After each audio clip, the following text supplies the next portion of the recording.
There will be so many special events and celebrations and parties that you want to attend. So I wanted to show you guys how to create a very simple, very elegant and glamorous makeup look without having to spend hours doing your makeup. For real, this makeup look is so easy to achieve. You'll see. So without losing any more time, let's go ahead and move on to the tutorial. Alrighty guys, so I'm gonna start off by priming my face. I'm gonna use the Huda Beauty moisturizing makeup base. I gotta keep this face well moisturized because it can be a nightmare to apply makeup on dry skin. Trust me on that. And next up is the foundation. I'm just gonna make sure that I shake it really well. This is the Milk Makeup Blur Liquid Foundation in the shade Light. Let me just give it a good shake. This is not really my shade. It's a little bit dark for me. So I'm gonna take the Catrice Prime and Fine Transformer drops. And this is going to lighten up the foundation for me. So I'm gonna mix them on the back of my hand and this is going on my face.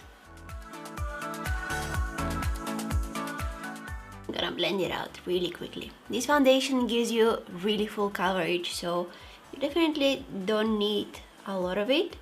I maybe applied a little bit too much on my face, but the sponge is going to absorb some of the excess. When I feel like I have too much product on my face, while I'm blending it with a sponge, I like to take the sponge and do this on a clean tissue. And you can see that this is taking some of the excess product out from the sponge. So you know, I can go back and keep on blending without having any excess product in my sponge and just, you know, dragging it all over my face. I'm also doing this trick with the sponge and the tissue with concealer, especially when I'm applying it under my eyes.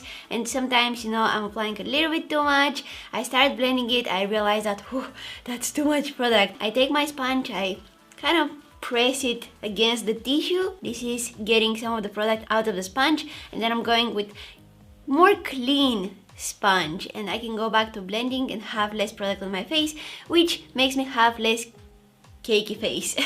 If you have very dry skin and you want to try out that Milk foundation, make sure that you moisturize your skin really well before applying it, and also make sure that you exfoliate really well because it has that matte finish which can be quite drying sometimes. So yeah, make sure that your skin is really well moisturized before using it. And in general, I think that that foundation is made for people with more oily skin. Even though I have pretty dry skin, I wanted to get that matte finish, I wanted to get that full coverage today, so that's why I chose it. Now I just brushed my brows with the Brow Vo by Benefit.